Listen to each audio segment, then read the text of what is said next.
আমাদের জীবনে দুই মামার প্রভাব কিন্তু সাংঘাতিক বেশি, সূর্যি মামা আর চাঁদ মামা। তো সূর্যার্ঘ্য তো দিতে হয় জানেন, কারণ সূর্যি মামার কি কি প্রভাব রয়েছে সেগুলোও জানেন।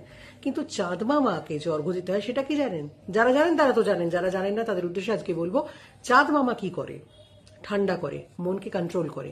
তো যাদের দুশ্চিন্তা অনেক বেশি, যাদের মন খুব অশান্ত, নানা কারণে এই সমস্যার মধ্যে রয়েছেন, হিলিং হচ্ছে না, তো তারা এই কাজটা করতে পারেন।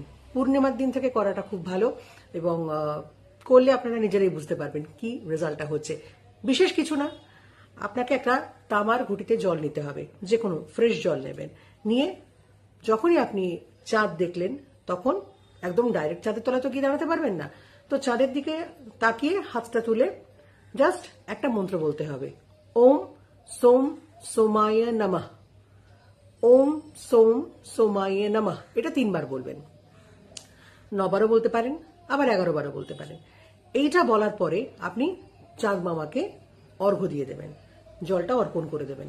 এবার এই যে আপনি অর্পণটা করলেন, তারপরে 5 থেকে 10 মিনিট আপনি শান্ত হয়ে চুপ করে বসবেন। এই যে আপনার বসার সময়টা, তখন আপনার মাথায় অনেক কিছু আসবে, অনেক দুশ্চিন্তা, অনেক খারাপ চিন্তা, এগুলো আস্তে আস্তে বের করবেন। আসুক, এগুলোতে কোনো প্রবলেম নেই, এগুলো ভিতরে জমে রয়েছে বলে সমস্যা হচ্ছে। তো এগুলো যখন বেরিয়ে আসবে তখন আর আপনার সমস্যা হবে না। তো এই কাজটা করার দরুন আপনার নার্ভাস সিস্টেম কিন্তু ব্যালেন্সড হবে। যে সমস্যাটা ছিল, আস্তে আস্তে করতে করতে আপনি নিজেই বুঝতে পারবেন যে আপনার মনটা শান্ত হচ্ছে। বোঝা গেল?